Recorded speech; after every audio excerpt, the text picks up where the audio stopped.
জাতিসংঘের ফিলিস্তিন অধিকারের বিশেষ প্রতিনিধি ফ্রান্সিসকো আলবানিজের ওপর নিষেধাজ্ঞা আরোপ করেছে যুক্তরাষ্ট্র।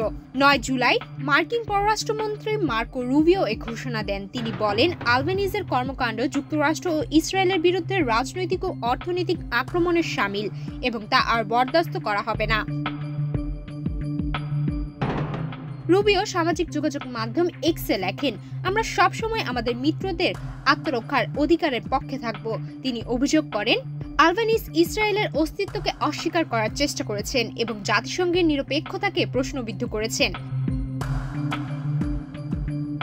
আলবানিজ জাতিসংঘে ইসরায়েলের বিরুদ্ধে একাধিক প্রতিবেদন উত্থাপন করেছেন, যেখানে তিনি দেশটিকে আপারথ্রাইড রাষ্ট্র হিসেবে অভিহিত করেন। পাশাপাশি তিনি হামাসের সহিংসতাকে অপ্রত্যাশীয় নয় বলেও উল্লেখ করেন। এছাড়া তিনি মার্কিন প্রেসিডেন্ট ডোনাল্ড ট্রাম্পের ইরানের পারমাণবিক স্থাপনায় হামলার ঘটনায় যুক্তরাষ্ট্রের বিরুদ্ধে আন্তর্জাতিক অপরাধের অভিযোগ আনার আহ্বান জানান। আলবানিজ মার্কিন প্রতিরক্ষা প্রযুক্তি কোম্পানিগুলোর ভূমিকা নিয়েও প্রশ্ন তোলেন। তার বিরুদ্ধে ইহুদি বিদ্বেষের অভিযোগ রয়েছে। একসময় তিনি মন্তব্য করেছিলেন, যুক্তরাষ্ট্রের পররাষ্ট্রনীতি ইহুদি লবি দ্বারা প্রভাবিত, যা পরে তিনি প্রত্যাহার করেন।